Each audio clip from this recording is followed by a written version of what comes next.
আসসালামু আলাইকুম। সন্ধে ৭টা, বাংলাদেশ বেতার সিলেট সংবাদ পড়ছি আফিফা আফরিন মিথুন। সারা দেশের মতো সিলেটেও আজ পালিত হচ্ছে বিশ্ব ধরিত্রী দিবস। আমাদের প্রিয় এই ধরিত্রীকে সুন্দর ও বাসোপযোগী করতে প্রতি বছর এই দিবসটি পালিত হয়। এ উপলক্ষে সরকারি ও বেসরকারি উদ্যোগে র্যালি, আলোচনা সভা সহ নানা কর্মসূচি পালিত হচ্ছে। এই উপলক্ষে হবিগঞ্জে প্লাস্টিক দূষণ বন্ধ করি, ধরিত্রী রক্ষা করি বিষয়ক আলোচনা সভা অনুষ্ঠিত হয়। দুপুরে Birds KG and high school প্রাঙ্গণে আয়োজিত এই সভায় প্রধান অতিথি ছিলেন বৃন্দাবন সরকারি কলেজের সাবেক অধ্যক্ষ অধ্যাপক মোহাম্মদ ইকরামুল ওয়াদুদ। দুটি বেসরকারি সংস্থা যৌথভাবে এর আয়োজন করে।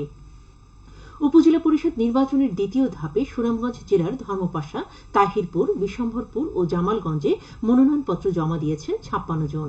তাহিরপুর উপজেলা পরিষদ নির্বাচনে ১৩ জন মনোনয়নপত্র দাখিল করেছেন। এর মধ্যে চেয়ারম্যান পদে ৭ জন, ভাইস চেয়ারম্যান পুরুষ ৩ জন এবং ভাইস চেয়ারম্যান মহিলা ৩ জন। ধর্মপাশায় ১৭ মনোনয়নপত্র দাখিল করেছেন। এর মধ্যে চেয়ারম্যান পদে ৬ জন, ভাইস চেয়ারম্যান পুরুষ ৬ জন এবং ভাইস চেয়ারম্যান মহিলা ৫ জন। বিশম্ভরপুরে ১৬ মনোনয়নপত্র দাখিল করেছেন। এর মধ্যে চেয়ারম্যান পদে ৫ জন, ভাইস চেয়ারম্যান পুরুষ ৬ জন এবং ভাইস চেয়ারম্যান মহিলা ৫ জন। জামালগঞ্জে ১০ মনোনয়নপত্র দাখিল করেছেন। এর মধ্যে চেয়ারম্যান পদে ৩ জন, ভাইস চেয়ারম্যান পুরুষ ৪ জন এবং ভাইস চেয়ারম্যান মহিলা ৩ জন।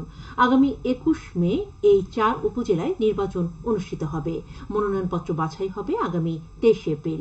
মনোনয়নপত্র প্রত্যাহারের শেষ সময় ৩০ এপ্রিল। সুনামগঞ্জের বিশম্ভরপুরে দুর্যোগ ব্যবস্থাপনা বিষয়ক প্রশিক্ষণ কর্মশালা অনুষ্ঠিত হয়েছে আজ। উপজেলা পরিষদ গণমিলনায়তনে অনুষ্ঠিত এ কর্মশালায় প্রধান অতিথি ছিলেন দুর্যোগ ব্যবস্থাপনা অধিদপ্তরের উপপরিচালক কাজী মোহাম্মদ বদরুজ্জামান।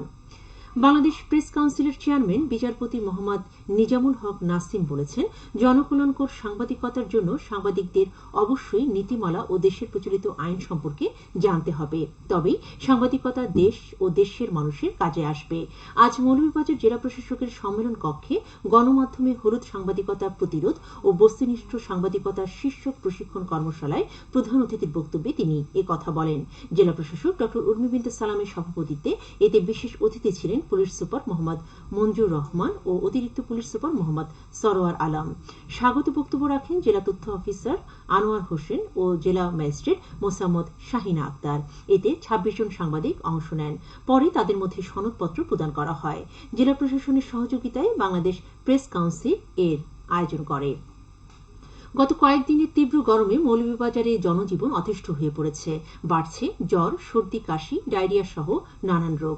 মৌলভীবাজার ২৫০ শয্যা বিশিষ্ট জেনারেল হাসপাতালে গত ৭ দিনে ২৭০ জন রোগী ভর্তি হয়েছে এবং বহির্বিভাগ থেকে চিকিৎসা নিয়েছেন ৭৩৮ জন রোগী। জেলা civil surgeon Chowdhury Jalaluddin Morshed জানান, দাবদাহ এবং বাতাসে আর্দ্রতা কমে যাওয়ায় ভ্যাপসা গরমে বিভিন্ন রোগে আক্রান্ত হয়ে জেলার সবকটি সরকারি হাসপাতালে এ পর্যন্ত প্রায় ১৫০০ রোগী ভর্তি আছেন।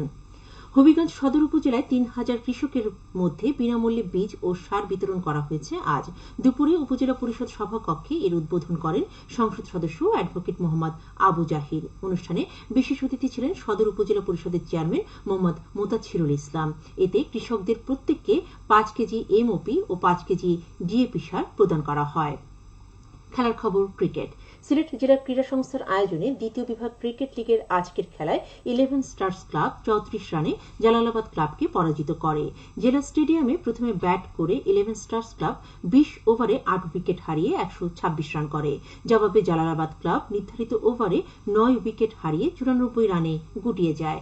আগামীকাল শেরঘাট পাইওনিয়ার্স গ্রিন ক্লাব ব্লু নবাগত ক্রীড়া চক্রের মোকাবেলা করবে। সবশেষে আবহাওয়া। রাত ১টা পর্যন্ত পূর্বাভাসে বলা হয়েছে, সিলেট সহ পার্শ্ববর্তী এলাকায় পশ্চিম উত্তর পশ্চিম দিক থেকে অস্থায়ীভাবে ঘন্টায় সর্বোচ্চ ৬০ কিলোমিটার বেগে দমকা থেকে ঝোড়ো হাওয়া বয়ে যেতে পারে।